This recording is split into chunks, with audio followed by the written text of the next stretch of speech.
That was a beautiful piece of special music. Very profound. I've not heard that before, but I've heard of that song. And so really appreciative of Courtney Kavanis for proposing that. Well, thank you for taking the time to answer those polls. Boy, what a time we live in. And I don't think we're out of this yet, as we've seen, and the feast could be an interesting time. We're thankful in France that we're able to keep our venue. The French members and other Francophone people from Europe will be able to meet there. And that is a blessing that they waived all the minimums. And of course, we're going to be following all the social, all the health protocols and so forth. But I know God is going to work things out for his people this year such that the right thing happens. And so thank you for answering those, and please continue to pray for the situation there with the Feast of Tabernacles. Well, today I'd like to talk about an historical figure that I think we can learn a great lesson from, a number of lessons. There are certain historical figures that come to mind when we think about being a traitor. We speak of someone being a Benedict Arnold, in memory of General Arnold, who betrayed General Washington in 1780 by agreeing to a plan that would allow the British to capture West Point, New York. Interestingly, Canada's equivalent is a gentleman named Joseph Wilcox. He's considered one of the most infamous traitors in Canadian history for his role in the War of 1812, which was a war with the Americans. He sided with, he turned and sided with the Americans and ordered the burning of his own constituency in Niagara, across the border from Buffalo, New York. In ancient history, Julius Caesar died at the hand of a young Brutus, a young confidant, someone he had groomed and was potentially one of his successors. And today we say that for every Julius Caesar, there is a Brutus, that is a traitor. But almost certainly the most famous traitor of all times is Judas Iscariot. Very few parents would want to name their baby Judas. I looked it up. You can look up most popular baby names. I think it literally on one site, it was the 16,000th most popular name. On another site, it was the 25,000th most popular name.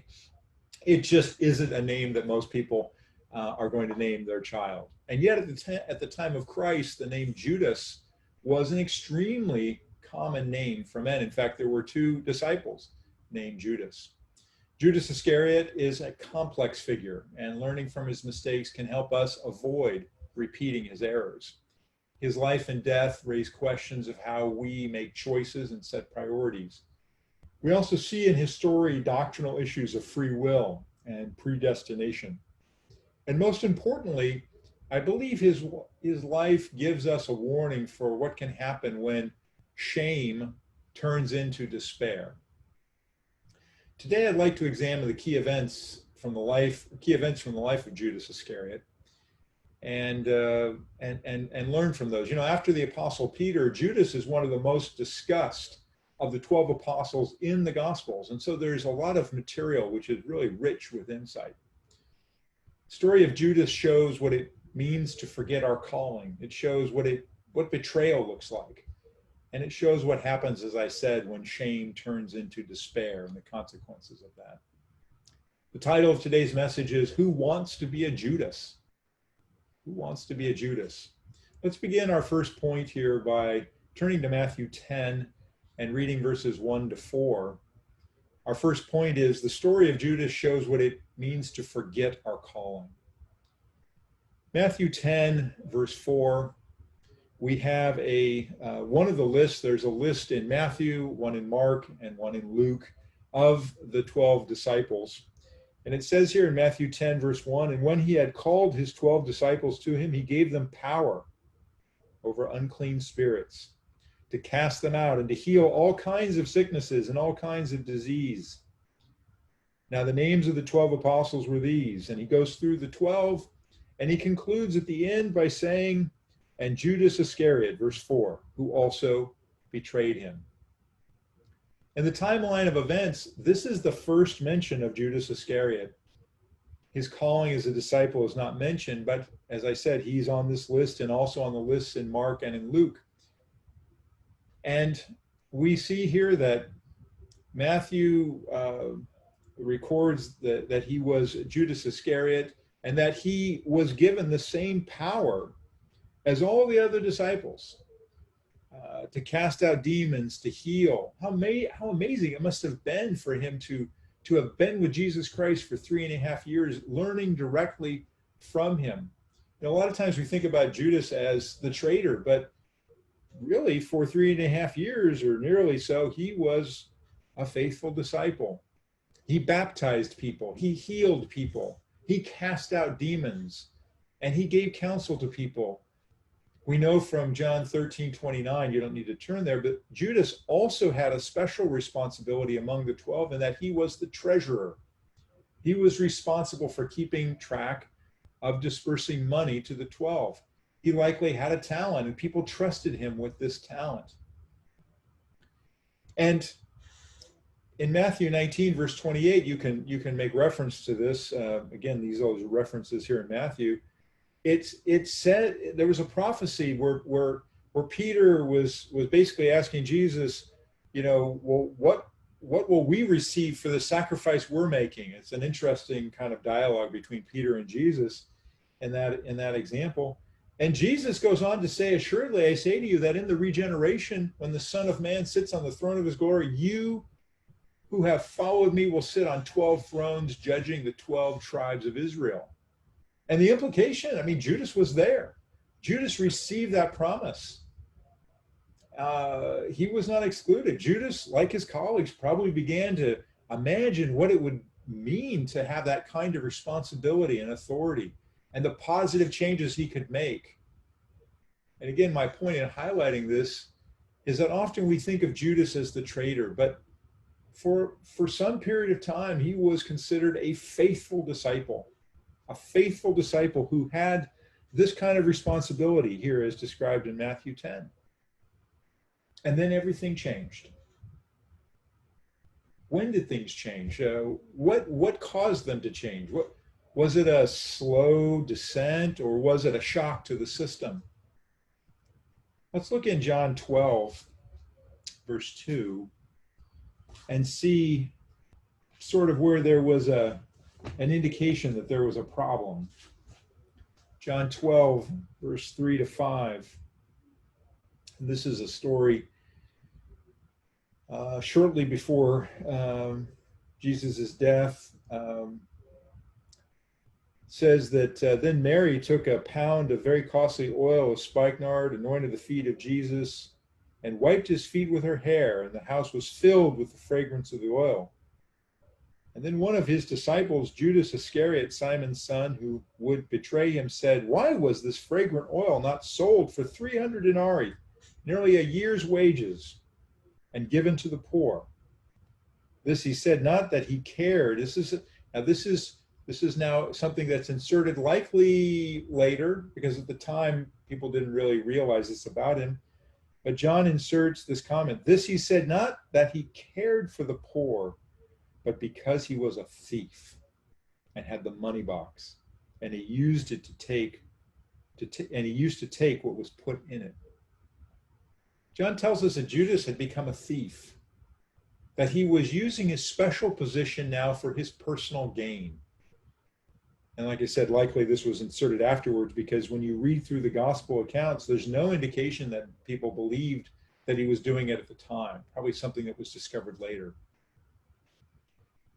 Dr. Martin Luther King Jr. once observed in a speech, where do we go from here? He said, if a man will lie, he will steal. And if he will steal, then he will kill. And indeed, Judas, shortly after this point, betrayed his close friend and master, knowing that Jesus would probably be killed.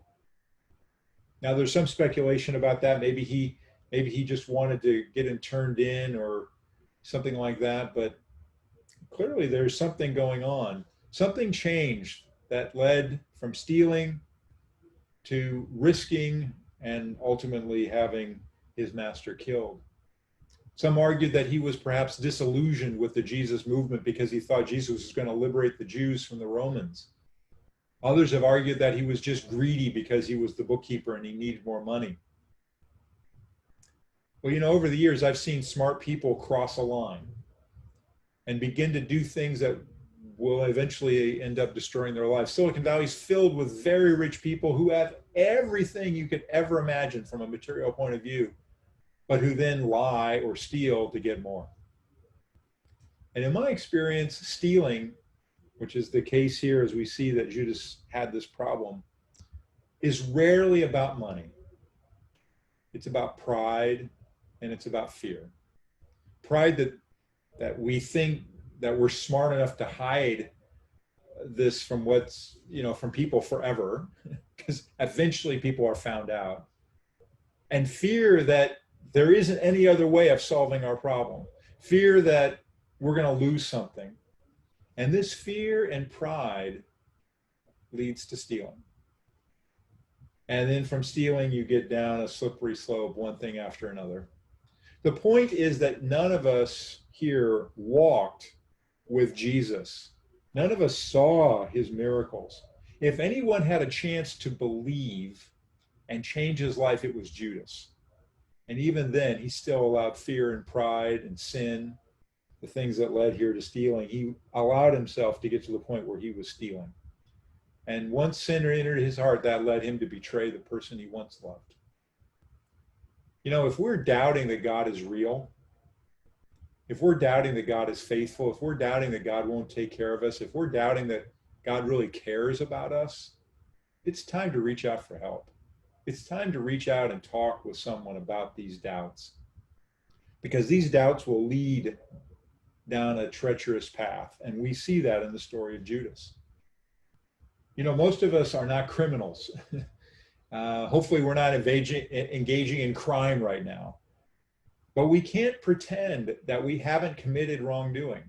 We can't pretend that if we were put under enough stress, we wouldn't do something extreme. Look around us today. People are under stress with coronavirus. And in many parts of the country right now, crime is way up. The more stress, the more poverty, the more frustration, the more anger, and our thoughts can begin to turn. And when our thoughts begin to turn, actions eventually follow. You don't need to turn there, but Jesus predicted at the end time that many would be offended and will betray one another and will hate one another. And wow, do I feel like I see that. Man, people get so offended.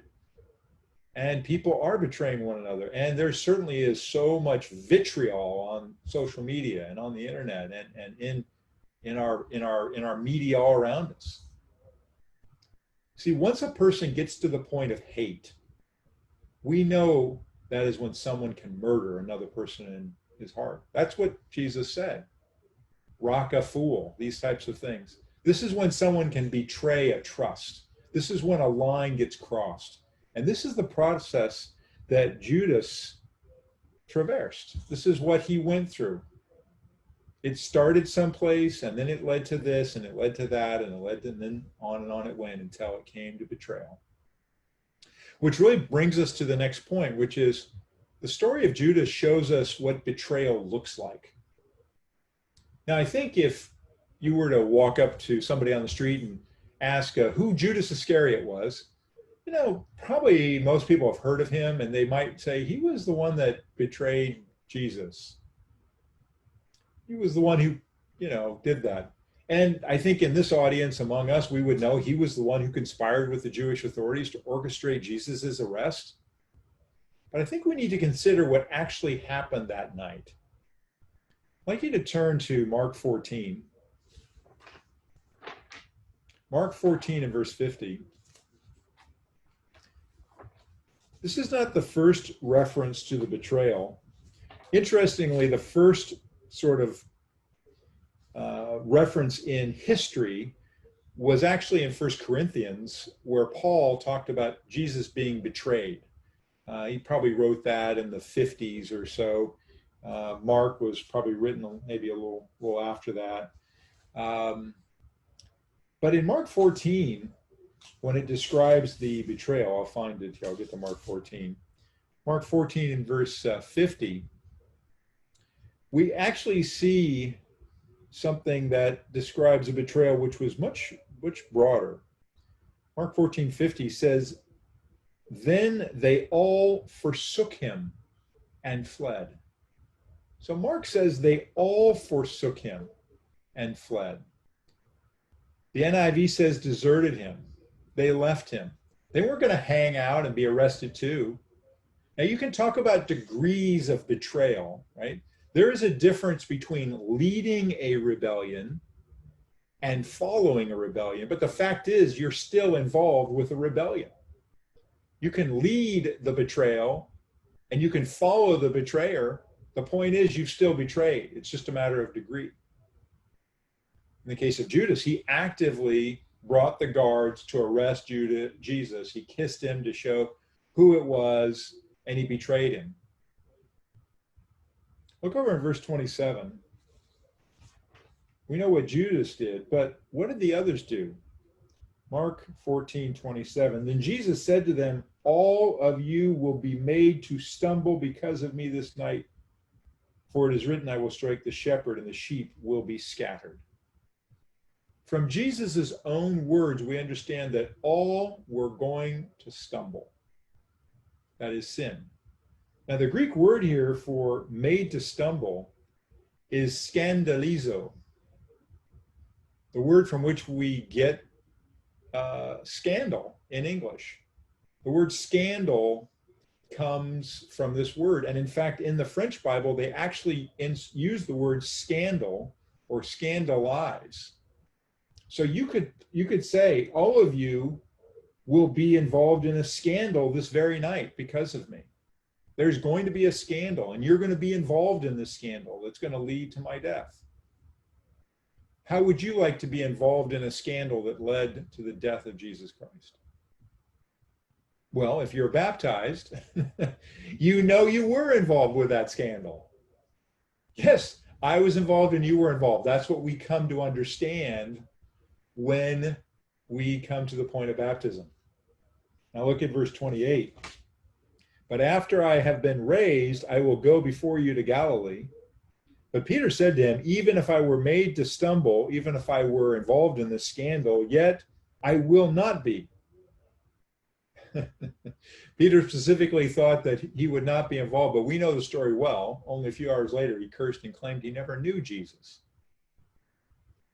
You know, I think it's very likely that Peter had Christ's words from Matthew 10, verse 33, rolling through his mind. If you don't know Matthew 10, 33, mark it down, go read it. It says, whoever denies me before men, him I will also deny before my Father who is in heaven. Ouch. You deny me, you deny my Father who is in heaven. That's pretty serious stuff. And yet Peter denied Christ 3 times. If we're going to be a disciple of Jesus Christ, we cannot deny our association with Jesus. And yet that's what he did. Continue in verse 30. And Jesus said to him, assuredly I say to you that today, even this night, before the rooster crows twice, you will deny me 3 times. But he spoke more vehemently. Even if I have to die, Peter says, with you, I will not deny you. And they all said likewise. Every single one of them said they weren't going to be involved in this scandal, and yet they were. They all refused to believe that they would disavow their relationship with Jesus Christ. Now, Judas had already left. So this is the 11. Judas left church early. He left that, and you know, he's out organizing what was going to be the betrayal. But all 11 denied they would be involved, and yet they were. In regard to Judas's betrayal, Luke 22 verse 3 says that Satan entered Judas. So clearly his role was a chief role in the betrayal. But in speaking of Peter, Jesus said, get thee behind me, Satan, in Matthew 16. So Satan had a role in influencing the other disciples as well at different times. In terms of betrayal, all the disciples had a role in this betrayal. It was really only a matter of degree. They were all involved. And when we begin to understand that we are all involved, that's our starting point. The starting point of our journey in being a Christian is saying, I'm involved in the scandal. We understand that the world is filled with people who struggle to do the right thing, and we are just part of that world. We struggle, we're involved, we can't blame anybody else. Sin is in ourselves. And from that starting point, after many years, if we really understand the truth about our human nature and the truth about our journey, we come to a point that the Apostle Paul came to where he recognized the magnitude of his sin. He said that in 1 Timothy 1, verse 15. You can note that. He says, Jesus Christ came in the world to save sinners, of whom I am chief. He realized he was a chief sinner, and we have to realize that about ourselves. You see, after we get baptized, it's not like, oh, I'm getting better and better, got less and less. No, we realize the depth of what we're capable of as we mature. And when we come to the end of our journey as a Christian, we understand the real meaning of the prophecies to the 7 churches in the book of Revelation, where it says to the church of Philadelphia, he who overcomes, I will make him a pillar in the temple of my God. We realize that we are here to overcome. And every day we put one foot in front of the next to overcome. In a foot race, right? If you're in track and field, right? Maybe the coach has told you this before. Don't be looking to the side, right? When you're running, don't look to the side. How am I doing? Don't look behind you, right? You look straight ahead. You focus on what you've got to do to reach that goal. What does betrayal look like? Well, it looks like what Judas did that evening in Mark 14. You can read it. It's right in front of you, verse 43. Immediately while he was still speaking, Judas, one of the 12, with a great multitude with swords and clubs, came from the chief priests and the scribes and the elders. And now his betrayer had given them a signal, saying, whoever I kiss, he is the one. Take him and lead him away safely. Interestingly, they said, lead him away safely. And as soon as he had come, immediately he went up to him, and he said to him, Rabbi, Rabbi, and kissed him. And then they laid their hands on him and took him. That's what betrayal looks like. And you can't get from casting out demons and healing people and counseling and baptizing by the authority of Jesus Christ to that kind of betrayal without a long process. But what about the other disciples? They didn't stand up and be counted. As we said, Peter denied Christ. Who wants to be a Judas? The word itself has come to mean betrayal.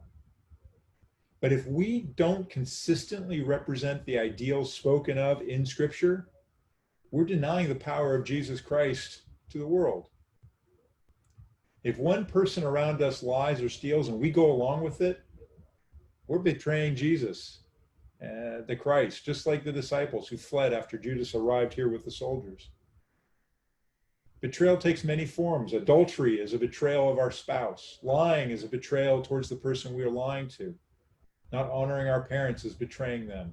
Working on the Sabbath is self-betrayal, as we take that one special day set aside just for us and we treat it like any other day. And of course, breaking God's law is betraying God and God's love for us and the sacrifice of his son for us.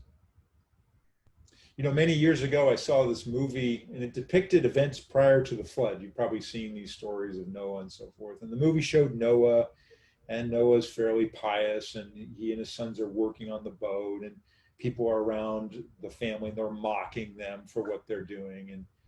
And the way the movie shows, people are very violent and angry, and there's this implication of sexual perversion. But after about an hour into the movie, the scenes of those people all around Noah, they kind of became one-dimensional. I think the producers kind of ran out of ideas on how to show evil or something. They had to kind of have those sort of go-to things of violence and so forth. But in actual fact, if we think about what evil looks like, I think it pretty much looks like what's around us today. That's what Jesus said. He says, as in the days of Noah, so shall the time of the Son of Man be. What do we see around us today? It looks like parents abusing their children. It looks like crime in our cities. It looks like businesses,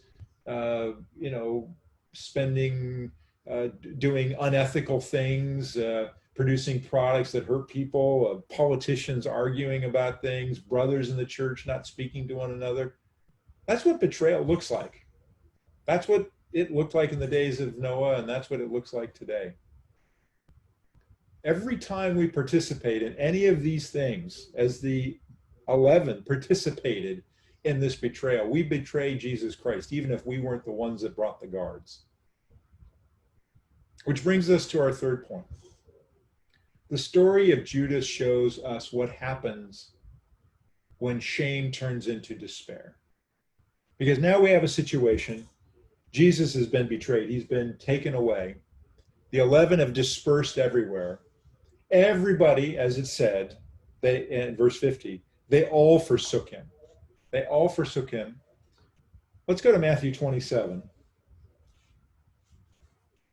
And let's see what happened next. A lot of times, obviously, we go to what happened with Jesus because, these are these dramatic events of his illegal trial and the scourging and the beating and the crucifixion.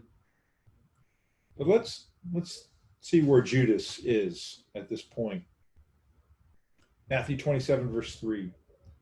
Then Judas, his betrayer, seeing that he had been condemned, was remorseful and brought back the 30 pieces of silver to the chief priests and elders, saying, I have sinned by betraying innocent blood.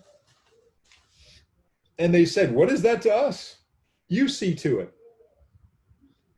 And then he, Judas, threw down the pieces of silver in the temple and departed and went and I'm going to stop there. I don't want to finish this verse yet because I want us to think for a moment about how many places Judas could have gone at that moment, because it says he departed. He went, he departed. Now, he could have gone to see a friend. He could have gone to his family. He could have gone and prayed for forgiveness. He could have done 1,000 things instead of what he did. Was he afraid of what the disciples would do to him? Was he afraid they would kill him? We see here he had remorse. He was remorseful. He acknowledged he had sinned, but instead of asking for forgiveness, he gave up. He took his own life. Suicide is an act of hopelessness, and it's an act of extreme self-hatred and anger. Modern culture, in its despicable moral decline, sends messages that suicide is an act of courage. I've literally heard that quote, an option, but it's not. It is a needless outcome that thwarts endless positive outcomes. Let's read verse 5 again. Then he threw down the 30 pieces of silver in the temple and departed and went and hanged himself. But the chief priests took the silver pieces and said, it is not lawful to put them into the treasury because they are the price of blood. And they took counsel and bought with them the potter's field to bury strangers in. Therefore that field has been called the field of blood to this day. And then was fulfilled what was spoken by Jeremiah the prophet, saying, they shall, and they took the 30 pieces of silver, the value of him who was priced, whom they of the children of Israel priced, and gave them for the potter's field as the Lord directed. Matthew records a prophecy associated with these 30 pieces of silver. And I just want to take just a brief parenthesis here, as it were. If we try to find this prophecy in the book of Jeremiah, as it says it's spoken by Jeremiah the prophet, you're not going to find it. You're going to find this in Zechariah. Now, why is that? Well, you see, at the time, books in the Bible were on scrolls, and it was common to refer to the name of the scroll by the name of the first scroll in that in that scroll. So Zechariah was a prophet, and the first book of the prophets is Jeremiah. And so when Matthew says Jeremiah, he's really referring to the Jeremiah scroll, which has a whole series of things after it. So just a clarity there in case you're like, why can't I find this in Jeremiah? It's actually in Zechariah. But the question here was, I think we have to look at this prophecy. Was Judas's death required for the prophecy to be fulfilled? Or was it just required that there would be a betrayal and that these 30 pieces would be given back? And that brings up the question, are some people predestined to eternal life while others are not? Was Judas predestined to eternal death? Was he predestined to die by suicide? I want to just share something interesting from a mainstream Christian YouTube video. It was created by an American Protestant organization called Cross Examined. This particular video that I'm going to cite has 560,000 views. So this is a well-watched video. And the question, actually the title of the video, you can look at it if you want to see it, is, why did Jesus say it would have been better if Judas had not been born? Why did Jesus say it would have been better if Judas had not been born? And you can turn over to Matthew 26 while I'm sharing this, verse 21 to 22. So we're going to read those passages. But the response to this question in this video, again, mainstream American Protestant, is the pastor said that by having free will, by God creating humans with free will, God must imagine and create a world with a set of outcomes that gives the best chance for the most people to be saved and for the least number of people to die. And so the story of Judas and his outcome of suicide was the best possible outcome among a range of outcomes that God would have imagined and therefore created. And so Judas was just one of the deaths among the fewest possible deaths in this scenario that God created, that we live in today. I find that really remarkable because it's actually sort of this human reasoning of, okay, how do you make this work? And it kind of sounds plausible, but is God limited in that way? Is God like, okay, so I've got to just kind of create this scenario and you know, some people are going to die and that's inevitable, and you know, it had to happen. My son had to be betrayed. Somebody had to betray him. There's even this gospel called the Gospel of Judas, which National Geographic put on their cover in 2005, that posits that Judas and Jesus were very close friends, and that Judas was doing exactly what Jesus told him to do because of what had to happen. I mean, there's all sorts of strange ideas out there about this. But if you're turned back to page Matthew 26, verse 21 to 22, let's read what is actually said here. Now, as they were eating, he, that is Jesus, said, "Assuredly I say to you, one of you will betray me." And they were exceedingly sorrowful. Each one of them began to say to him, "Lord, is it I?" And then he answered and said, "He who dipped his hand with me in the dish will betray me. The Son of Man goes as it is written to him, but woe to that man by whom the Son of Man is betrayed. It would have been good, that man, if he had not been born." So here's big news. Jesus is saying that one of his disciples is destined to betray him, and it's someone in the room. And then he goes on to say this betrayal is going to be so devastating that this person is going to wish that it had never been born. In verse 25, it says, "Then Judas, who was betrayed, who was betraying him, literally in the middle of betraying him, answered and said, 'Rabbi, is it I?' And he said to him, 'You have said it.'" Now, some have argued that this means that Judas was destined to die, and therefore it would have been better if he had never been born. This was the kind of the view of this cross-examined YouTube video. But really, if we look at it, all Jesus is saying is that the consequences of this circumstance would be so enormous and so terrible and so painful and so awful that the person would wish it had never happened.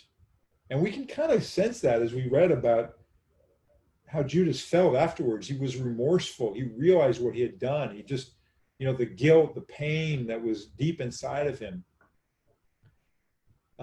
You can note Luke 17, verses 1 to 2. Christ uses similar language to describe the feelings of those who would offend others. It says it would be better for them that they would have a millstone around their neck and be thrown into the sea. Now, there's no predestination in Luke 17 in that, with that regard. It's just the point, whether in Luke 17 or here in Matthew 26, is this was going to be a terrible thing that was going to be done, and it had terrible consequences, such that the person would just wish they had never been born. But nothing can separate us from the love of God, as it says in Romans 8:35. Nothing can separate us. Even Judas's betrayal could have been forgiven. Judas probably began with the sin of covetousness. He was the accountant. He was working with money. And that led to stealing, as we saw. And then perhaps there wasn't enough to steal, and greed and frustration began to grow. And then anger entered, and then stronger anger until his thoughts turned to betrayal. And then the thoughts grew until he took action that led to this arrest and murder. And then afterwards, his thoughts turned to shame and regret, and finally hopelessness. And all that anger that had been directed outward was now turned inward on him. Because to commit suicide, you've got to be angry enough. You've got to be in such hopelessness and such despair that you turn and you take your own life. The greatest tragedy of Judas's life was that he gave up on God. He gave up. He gave up believing the message that he had heard for 3.5 years. He gave up believing that no matter what, God would be there. Even in the darkest moments of anger and despair, even after what he had done. Because Jesus, here in verse 25, probably looked him in the eye and said, "You said it. It's you." Jesus knew who it was, and Judas knew that he knew. He had time to think about that, and yet he decided to take the most extreme course and kill himself. He gave up on God. That is what happens when shame and hopelessness turns bad. And none of us need to be in that situation, no matter what we've done. Let's, in conclusion, go to John 21. John 21, verse 15. And let's read about the Apostle Peter. Because if you think about that night of Passover, how everyone betrayed Jesus, there's two people that are discussed the most that night. One is Judas and one is Peter. And they both denied him. Peter denied him vehemently 3 times. And Judas betrayed him actively, bringing the guards. Judas committed suicide, and that was the end of the story. Now, I believe there will be another story for Judas. Judas never received the Holy Spirit. I personally think Judas will be in the second resurrection, but that will be a discussion here that we can have. Peter repented, and we can see his restoration before Jesus here in John 21, verse 15. And so when they had eaten breakfast, Jesus said to Simon Peter, "Simon, son of Jonah, do you love me more than these?" And he said to him, "Yes, Lord, you know that I love you." He said to him, "Feed my lambs." He said to him again a second time, "Simon, son of Jonah, do you love me?" And he said to him, "Yes, Lord, you know that I love you." And he said to him, "Tend my sheep." And he said to him, verse 17, the third time, "Simon, son of Jonah, do you love me?" Peter was grieved. I think he was grieved because he knew that he himself had denied Christ 3 times. And now Jesus was asking him 3 times the same question, and he was grieved. because he said to him the third time, "Do you love me?" And he said to him, "Lord, you know all things. You know that I love you." And Jesus said to him, "Feed my sheep." 3 times Jesus denied knowing Jesus and betrayed him, and 3 times Jesus asked him the question, "Do you love me?" And in verse 19, he says, "Follow me." Peter was restored and forgiven and told to move forward in the work that had been given to him. I wonder what the scene would have looked like if Judas had chosen to repent and ask for forgiveness as well. Who wants to be a Judas? No one. No one wants to be a Judas. Let us not forsake our calling. Let us not betray our faith by hiding our light under a basket and deny Jesus Christ.